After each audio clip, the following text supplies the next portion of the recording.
सेठ जी ने अपनी बेटी को बहुत समझाया, लेकिन उनकी बेटी मान ही नहीं रही थी। वह तो सिर्फ उसी सन की लड़के से शादी करना चाहती थी। सेठ जी ने अपनी बेटी को समझाते हुए कहा, अरे बेटा, अगर तुम रोज 10 जूते खाओगी तो तुम्हारे सिर के सारे बाल उड़ जाएंगे। इसलिए उस घमंडी लड़के से विवाह करने का विचार अपने मन से निकाल दो। तुम्हारे लिए मैं इससे भी बहुत अच्छा रिश्ता देखूंगा, क्योंकि तुम बहुत पढ़ी लिखी और समझदार लड़की हो। तुम्हारे लिए तो बहुत अच्छे अच्छे रिश्ते आ जाएंगे। लेकिन लड़की नहीं मानी। वह बार बार कहने लगी, नहीं पिताजी, आपको मेरी कसम है, आप मेरा विवाह उसी लड़के से करवा दीजिए। सेठ और सेठानी ने अपनी बेटी को बहुत समझाया, लेकिन वह नहीं मानी और उसी लड़के से विवाह करने की जिद करती रही। इसके बाद सेठ और सेठानी दोनों एक बार फिर उस लड़के के घर पहुंचे और उससे कहा, बेटा, तुम्हें अगर पैसे या दहेज चाहिए तो वह भी हम दे देंगे, लेकिन तुमने यह 10 जूतों वाली कैसी अजीब शर्त रखी है। लड़के ने जवाब दिया, देखिए, मुझे कोई दहेज या पैसा नहीं चाहिए, बस मेरी यही शर्त है कि जो भी मुझसे शादी करेगी उसे यह शर्त माननी ही पड़ेगी। अगर आपको अपनी लड़की की शादी करनी है तो करो, नहीं तो कहीं और लड़का देख लो।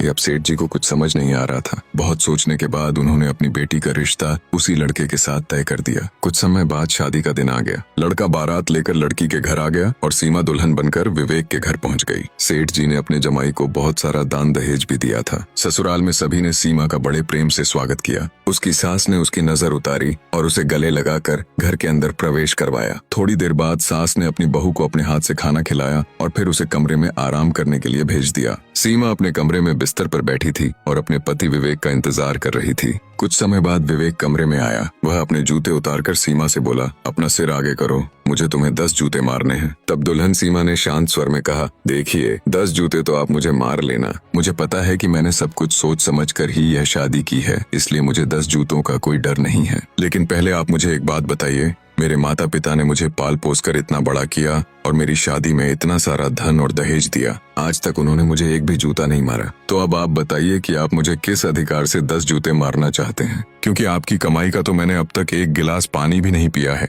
जो खाना मैंने यहाँ खाया है वह भी आपके पिता की कमाई का था। उसमें आपकी कमाई का कुछ भी नहीं है। पहले आप अपनी कमाई से कुछ लेकर आइए, मुझे कुछ खिलाइए, तब आप मुझे 10 जूते मारने के हकदार बनेंगे। आगे क्या हुआ जानने के लिए चैनल को सब्सक्राइब करें और कमेंट में नेक्स्ट पार्ट जरूर लिखें।